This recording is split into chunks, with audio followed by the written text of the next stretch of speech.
Okay, ikaw ay Sinomeriano Dingal? Opo. 58 years old, taga San Dionisio. Naoperahan, dalawang mata. Wow, ang ganda ng resulta naman ng operatay. Ang linaw. Kapag tumingin po ako sa malayo, parang nagdodoble po yung Okay. I-ano natin yan. Pero ang ganda ng result, 2020 saka 2025. Kumusta? Kasi ikaw ang inoperahan, dalawang mata talaga. Ibig sabihin ba, bulag na bulag ka nung inoperahan ka, parehong mata? Malabo talaga. Parang naaninag ko lang yung mga paligid ko. Ganun lang. Hindi, unang lumabo yung kanan, tapos nakahawain ko yung mga. Ano po kayo, ang diabetic ba? Hindi. Kasi parang sabi mo sa akin, parang nasa boundary na po daw ako. Pagiging diabetic. Pero ngayon hindi pa naman. Hindi pa naman siguro. Okay. Kailan nagsimulang lumabo yung mata mo bago ka inopera? 3 years ago. So 3 taon mong dinala. Paano mapasin ko? Parang malabo yung kanan ko. Oo. Tapos? Lumabo na. Di naman ako, bago mag-pandemic, lumabo na. Oo. Tapos wala mang pera. Bago ko lumabas sa bahay lang. Kasi sumunod naman yung kalawa. Bakit natagalan ng 3 taon bago na operahan? Yung financial din po. Ano po? Parang yung financial nag-assist yata. Okay. Hindi alam na, buti meron na kapag na ganito na merong sponsor. Paano mo to nalaman, Tay? Paano nakarating sa iyo ang impormasyon na darating ang aming grupo na mag-oopera? Yung kapitbahay namin na nagsabi sa asawa ko na gano'n, meron ganitong sponsor. Kaya in-apply ako ng asawa ko. Bakit sinabihan? Alam niya na may may problema. Alam niya na may problema ka talaga sa paningin. Kaya nung nalaman niya, sinabihan agad. Kaya pasalamat ako, merong ganitong program yung Oo. Anong trabaho mo, tatay? Sa ngayon, wala na po akong trabaho. Oo. Bahay lang po ako. Oo.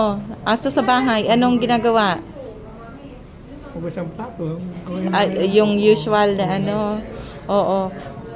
Nahirapan ka ba dati nung hindi ka pa nakakakita? Saan ka nahirapan bago ka naoperahan? Dati hindi pa na-operahan, naging malabo. Lagi akong ginagabayan ng anak ko pag naglalakad kami, sisimba kami sa kabesanan, lagi niya akong ginagabayan. Oo. Kaya naaninag ko pa naman konti. Oo. So doon ka nahirapan. Kaya nang dumating to, laking salamat ko na meron ganitong programa. Oo. So anong nagbago? Ngayong nakakakita ka na at dalawang mata talaga ang inopera sa iyo. Maliwanag na. Pero yung problema pag sa malayo ko tumingin, parang nagdodoble siya. Opo.